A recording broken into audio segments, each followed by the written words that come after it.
Tuhan menguatkan mereka yang bersandar kepadanya. Ada masa dalam hidup ketika kekuatan kita terasa habis. Kita sudah mencoba bertahan, sudah berusaha sekuat tenaga, namun tetap merasa lemah. Dalam kondisi seperti ini, dunia sering berkata bahwa kita harus lebih kuat, lebih keras, dan lebih mandiri. Tetapi firman Tuhan justru mengajarkan jalan yang berbeda. Kekuatan sejati lahir ketika kita bersandar kepada Tuhan. Bersandar kepada Tuhan bukan tanda kelemahan, melainkan tanda kepercayaan. Itu berarti kita mengakui bahwa kemampuan kita terbatas, tetapi kuasa Tuhan tidak terbatas.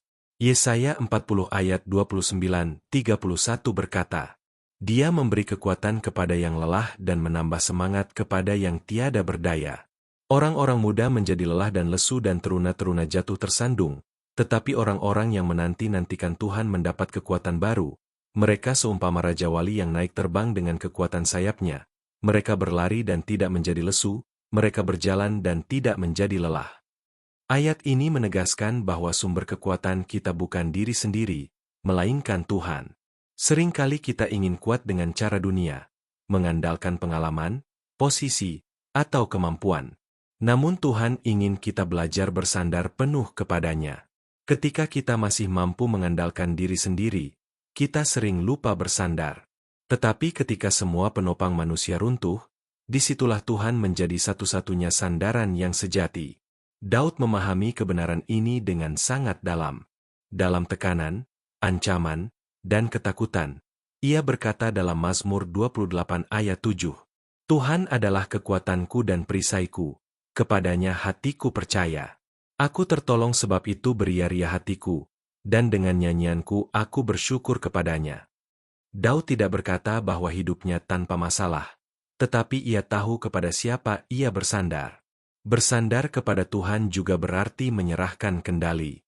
Ini seringkali tidak mudah, karena kita ingin mengatur segalanya sendiri. Namun firman Tuhan mengingatkan dalam Amsal 3 ayat 5-6. Percayalah kepada Tuhan dengan segenap hatimu, dan janganlah bersandar kepada pengertianmu sendiri. Akuilah Dia dalam segala lakumu, maka Ia akan meluruskan jalanmu.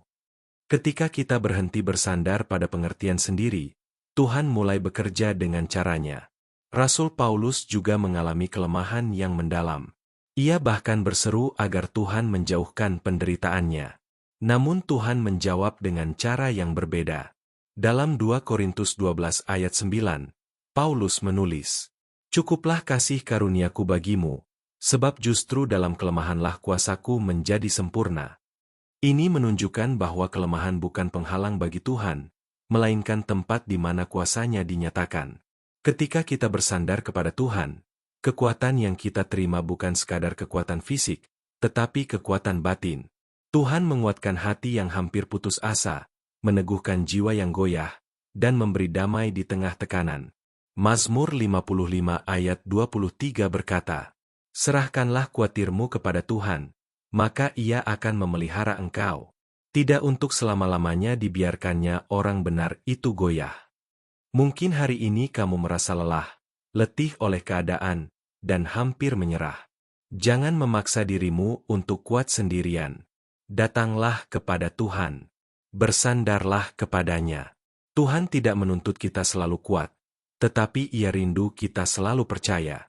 Dan bagi setiap orang yang bersandar kepadanya, Tuhan menyediakan kekuatan yang baru setiap hari. Mari berdoa. Bapa yang penuh kasih, kami mengakui bahwa seringkali kami mencoba bertahan dengan kekuatan kami sendiri. Hari ini kami mau belajar bersandar sepenuhnya kepadamu. Di saat kami lemah, jadilah Engkau kekuatan kami. Teguhkan hati kami, kuatkan iman kami, dan ajari kami untuk percaya penuh kepada penyertaan MU. Di dalam nama Tuhan Yesus kami berdoa. Amin. Terima kasih sudah mendengarkan renungan ini. Dukung channel ini dengan like, subscribe, dan share agar semakin banyak orang diberkati oleh firman Tuhan. Tuhan memberkati.